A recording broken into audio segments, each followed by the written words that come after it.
दोस्तों, पिछले कई दिनों से मैं दिल्ली की बिगड़ती कानून व्यवस्था का मुद्दा उठा रहा हूँ। पिछले खासकर 2-3 साल में दिल्ली में कानून व्यवस्था बहुत ज़्यादा बद से बदतर होती जा रही है। मैं दिल्ली का एक नागरिक हूँ, दिल्ली का मुख्यमंत्री रह चुका हूँ, लोगों में जाता हूँ, लोगों से मिलता हूँ। लोग इसको लेके बहुत चिंतित हैं। दिल्ली के लोग दहशत के माहौल में जी रहे हैं। उन्हें पता नहीं कि कब किसके साथ क्या हो जाएगा। तो पिछले कुछ दिनों से कई दिन मैं कुछ नहीं बोला। मुझे लगा स्थिति सुधर जाएगी और ये एक ऐसा मुद्दा नहीं है जिस पे राजनीति होनी चाहिए। लेकिन जब स्थिति बद से बदतर होती जा रही है और खुलेआम दिल्ली के अंदर सड़कों के ऊपर गोलियां चलने लगी हैं, ऐसा लगता है कि गैंगस्टर्स ने दिल्ली के ऊपर कब्जा कर लिया है, तो मुझसे चुप नहीं रहा गया और मैंने दिल्ली की कानून व्यवस्था को लेके सवाल खड़े करने चालू किए। मैं नांगलोई गया। नांगलोई में एक दुकान के बाहर दो मोटरसाइकिल पे सवार व्यक्ति आए और उन्हें धुआंधार गोलियां चलानी चालू की। मैं नांगलोई गया। मुझे नांगलोई जाने से बीजेपी का कार्यकर्ताओं ने रोका, मुझे रास्ते में ही रोक दिया, मुझे जाने नहीं दिया, पता नहीं क्यों।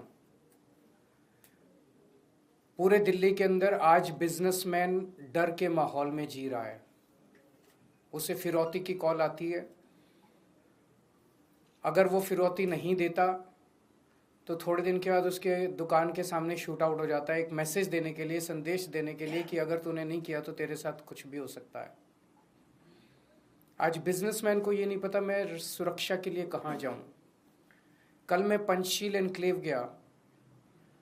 पंचशील एनक्लेव में वो एक तरह से दिल्ली का सबसे पॉश एरिया माना जाता है। वहाँ पे 64 साल के एक बुजुर्ग की निर्मम हत्या, चाकू गोद गोद के उनकी निर्मम हत्या कर दी गई।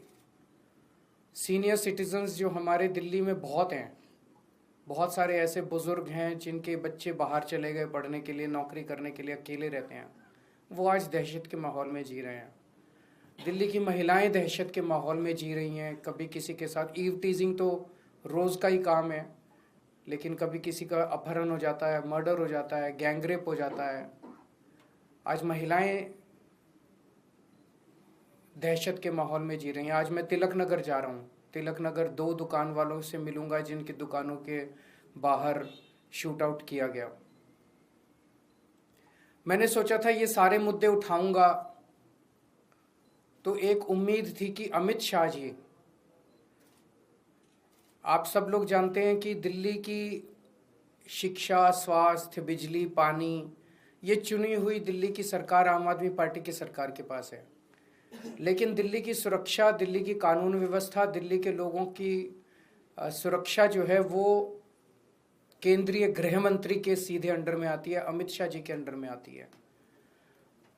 तो मुझे उम्मीद थी कि मेरे मुद्दे उठाने पे अमित शाह जी कुछ कार्रवाई करेंगे, अमित शाह जी बलात्कारियों को पकड़ेंगे, अमित शाह जी गैंगस्टर्स को पकड़ेंगे, अमित शाह जी पुलिस को बोलेंगे कि इस तरह की घटनाएं अब नहीं होनी चाहिए, अमित शाह जी कठोर कदम उठाएंगे, ठोस कदम उठाएंगे जिससे दिल्ली वासियों को कुछ सुकून मिलेगा।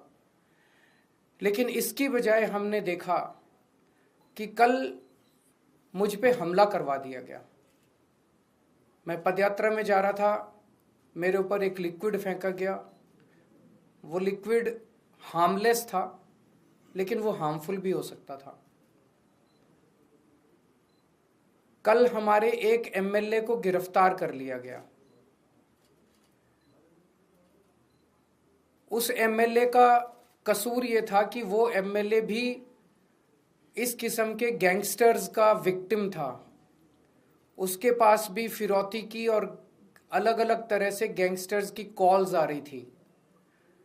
आज से 1.5-2 साल पहले उसके पास कई सारी कॉल्स आई जिसकी बाकायदा उसने लिखित शिकायत दिल्ली पुलिस को की कि मेरे पास कपिल सांगवान उर्फ नंदू नाम के गैंगस्टर की बार बार कॉल्स आ रही हैं, मुझे धमकियां मिल रही हैं, मेरे परिवार को धमकियां मिल रही हैं, मुझे उनसे बचाइए।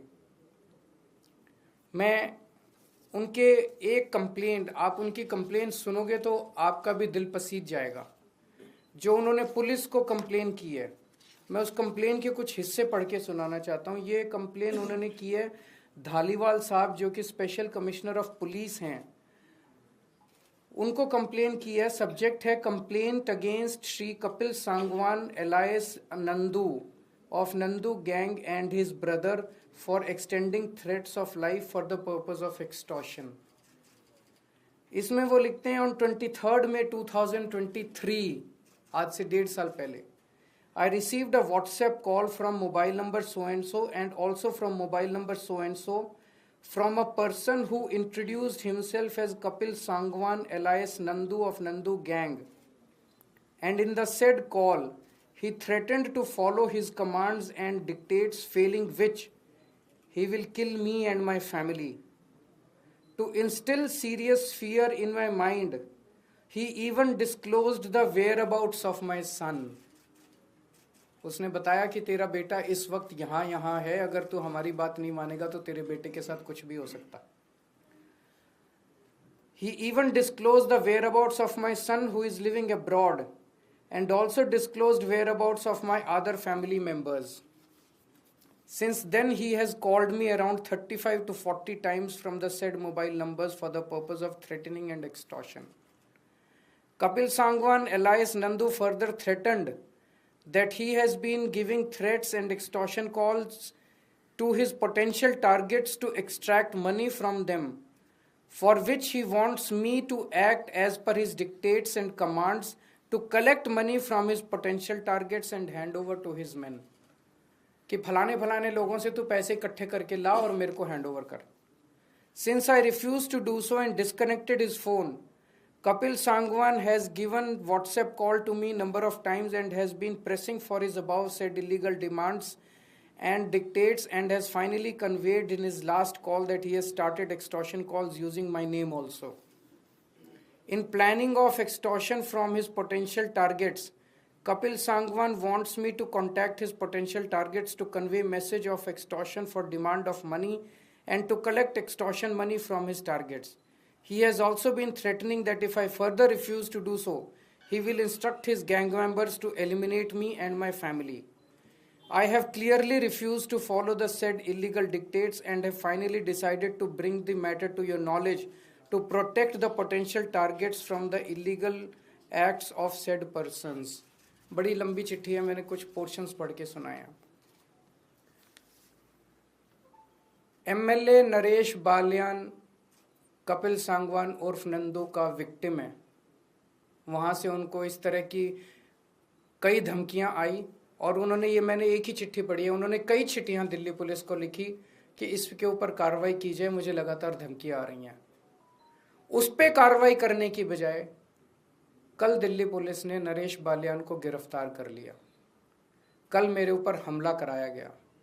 हमारा कसूर क्या था? हमारा कसूर था कि हम लोग दिल्ली की बिगड़ती हुई कानून व्यवस्था की बात उठा रहे थे।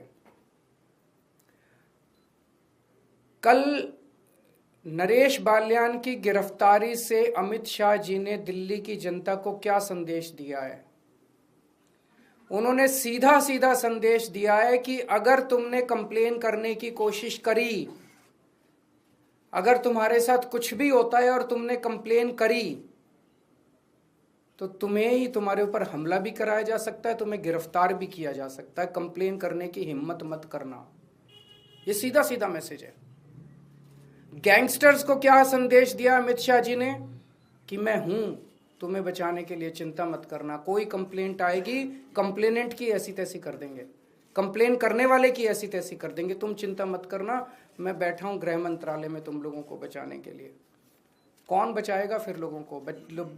लोग किसके पास जाएंगे? लोग किसके पास कैसे शिकायत करेंगे फिर लोग? मैं अमित शाह जी से कहना चाहता हूं कि अगर आपके अंदर हिम्मत है तो आप इन गैंगस्टर्स को गिरफ्तार करके दिखाइए। बच्चा बच्चा दिल्ली का जानता है कि दिल्ली के अंदर कौन कौन गैंगस्टर्स ऑपरेट कर रहे हैं। अगर हिम्मत है तो उन गैंगस्टर्स को गिरफ्तार करके दिखाइए। दिल्ली के अंदर जो मर्डर कर रहे हैं उनको गिरफ्तार कीजिए। दिल्ली के अंदर जो बलात्कार कर रहे हैं, अपराधी घूम रहे हैं, उनको गिरफ्तार कीजिए। मेरे ऊपर हमला कराने से, मेरे एमएलए को गिरफ्तार करने से क्या दिल्ली की महिलाएं सुरक्षित हो जाएंगी? मेरे ऊपर हमला कराने से, मेरे एमएलए को गिरफ्तार करने से क्या दिल्ली के बिजनेसमैन सुरक्षित हो जाएंगे? मेरे ऊपर हमला कराने से, मेरे एमएलए को गिरफ्तार करने से क्या दिल्ली के नागरिक, सीनियर सिटीजन सुरक्षित हो जाएंगे? अब दिल्ली की जनता अमित शाह जी आपसे ठोस कदम की उम्मीद करती है। अगर आपके कोई क्वेश्चंस हैं तो बता दें। कल जो आप पर हुआ उसके बाद ये भी क्योंकि कल आपने परसों जो है वो एक बड़े गैंगस्टर का नाम लिया था, आपने विधानसभा के अंदर कहा था, क्या उसको भी आप लोग जोड़ कर देख रहे हैं क्या? मुझे नहीं पता, पर मुझे तो बताया गया कि वो तो बीजेपी का मेंबर है। दिल्ली विधानसभा चुनाव होने सर आप पदयात्रा निकाल रहे हैं, दूसरी तरफ बीजेपी परिवर्तन यात्रा निकालने की बात कर रही है दिल्ली में। निकालने दीजिए सबको। देश जनतंत्र है और स्वाधीन देश है, सबको अपनी अपनी यात्रा निकालने का अधिकार है। सर, विधानसभा चुनावों की अब सुगबुगाहट शुरू हो गई है, गठबंधन की लगातार बातें चल रही हैं, तो क्या दिल्ली में कोई गठबंधन नहीं होगा। Thank you. जी न्यूज़।